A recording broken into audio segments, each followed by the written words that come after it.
días. El día de hoy nosotros vamos a desarrollar una pregunta de examen de admisión de San Marcos, el del año 2021. ¿Está bien? Vamos a leer la pregunta y dice así, ¿no? Determine el valor de verdad de los siguientes enunciados relativos a las diferentes fuerzas exógenas que intervienen en el modelado del relieve terrestre. Enunciado 1. Las cianobacterias, líquenes y musgos no alteran las superficies rocosas. Enunciado 2. Las rocas de tonalidad rojiza, ocre o parduzca experimentan el proceso de oxidación. Enunciado 3. ¿Sí? Dice por ahí, en las altas montañas se produce la meteorización conocida como gelifracción. Y enunciado 4. Las calizas originan paisajes kársticos por la disolución del carbonato de calcio. Y ahí están las 4 alternativas también de esa pregunta de examen de admisión. Bien, para empezar, encuadremos el tema, ¿no? Estamos hablando nosotros de fuerzas exógenas. Y como bien recordarán ustedes, las fuerzas exógenas que son todo el conjunto de procesos geológicos que van a permitir el modelado de la corteza terrestre. Sí, van a modelar la corteza terrestre y de esa manera contribuyen con la formación de diversos relieves. Ahora, las fuerzas externas o exógenas, también como se les llama, tienen dos manifestaciones importantes. De un lado, la meteorización y de otro lado, la erosión.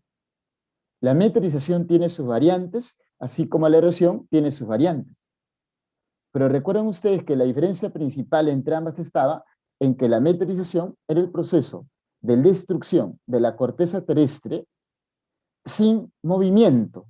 Es el proceso de destrucción in situ y se originaba por la intervención de agentes atmosféricos.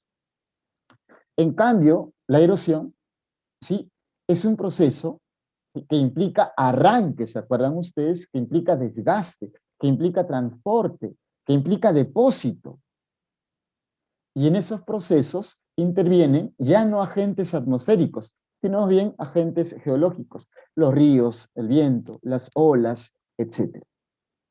¿Está bien? Entonces, nosotros en estos enunciados, lo primero que vamos a tratar de hacer es identificar si este enunciado hace referencia a erosión o en su defecto hace referencia a meteorización. Iniciamos entonces. El primer enunciado dice, las cianobacterias, líquenes y musgos no alteran las superficies rocosas. A ver, en general, sí, en general cuando nosotros hablamos de las fuerzas exógenas, tiene que haber alteración de la superficie rocosa, destrucción. Y cianobacterias, líquenes y musgos sí generan procesos de destrucción. Algunos incluso le llaman a esa acción meteorización biológica. ¿Está bien? Sí generan procesos de destrucción. ¿Cómo? Bueno, para empezar, las raíces, por minúsculas que sean, por pequeñas que sean, pueden ejercer presión sobre las rocas. Pueden comenzar a contribuir con la rotura de las rocas. Y también porque las raíces de las plantas, de estas pequeñas plantas, por más minúsculas que sean, ¿qué es lo que hacen? Secretan sustancias. Y estas sustancias, ¿sí?, van alterando, van modificando la composición de las rocas y en ese proceso también las van destruyendo. Si tú te has dado cuenta, te he descrito los dos tipos de meteorización más conocidos. La meteorización física o mecánica, donde solamente hay rotura de las rocas, que es lo primero que hacen las raíces, y en un segundo momento, la meteorización química, que es cuando en ese proceso de destrucción de las rocas por distintos factores, se altera también la composición química de las rocas. Entonces, repito, para este contexto sí generan alteración de la superficie rocosa, sí generan alteración de la corteza terrestre. Entonces, ese primer enunciado es un enunciado falso. El segundo enunciado dice, la tonalidad de las rojiza, ¿no?, de las rocas, ocre o parduzca, se da porque se experimenta la oxidación.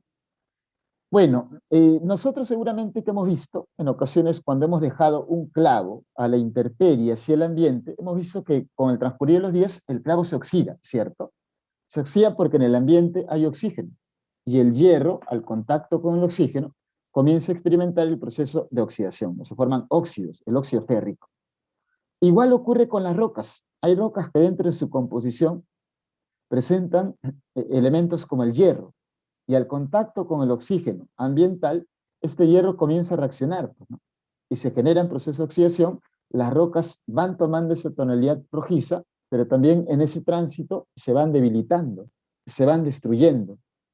Y si tú analizas, no es que solamente la roca se destruya y ya, sino que en ese proceso de destrucción, también el hierro y otros componentes minerales salen de la estructura de la roca, modificando ¿qué cosa? Modificando su composición. O sea, la oxidación es un ejemplo de meteorización química.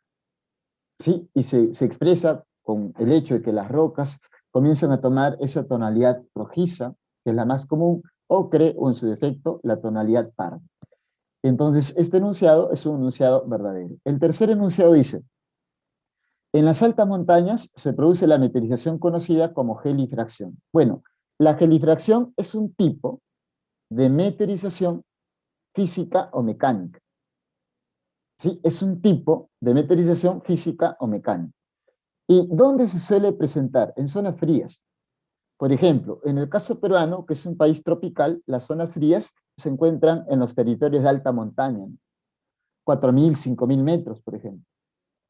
¿Y qué ocurre allí? ¿Qué se presenta allí? Ciertas rocas que tienen pequeñas grietas, pequeñitas, quizás reciben durante las noches o durante periodos lluviosos precipitaciones, reciben agua. El agua se puede acumular en esas grietas.